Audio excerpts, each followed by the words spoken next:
आज आपण बनवणार आहे हॉटेलमध्ये भेटते तसेच अंडा मसाला. त्यासाठी इथे मी तव्यामध्ये थोडे बटर, लाल मिरची पावडर, हळदी पावडर, गरम मसाला आणि मीठ घालून घेतले आहे. त्यामध्ये शिजवून घेतलेले अंडे आहेत त्याचे असे 2 भाग करून घेतले आहेत, ते घालून घेऊया. आपल्याला या मसाल्यामध्ये ही अंडी फ्राय करून घ्यायची आहेत. आता पॅनमध्ये तेल गरम करून घेतले आहे. त्यामध्ये एकदम बारीक चिरलेला कांदा, 1 हिरवी मिरची, अद्रक लसणाची पेस्ट घालून घेऊया आणि छान परतून घेऊया.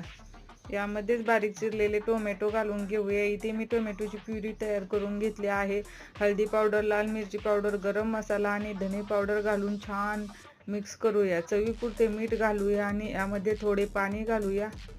झाकण ठेवून हा मसाला तेल सुटेपर्यंत शिजवून घेऊया. 5 मिनिटं झालेले आहेत. वरून कसुरी मेथी घालूया. फ्राय केलेले अंडे घालून 5 मिनिटं मसाल्यामध्ये छान शिजवून घेऊया. मस्त शिजले आहेत. वरून कोथिंबीर घालूया. तयार आहे अंडा मसाला.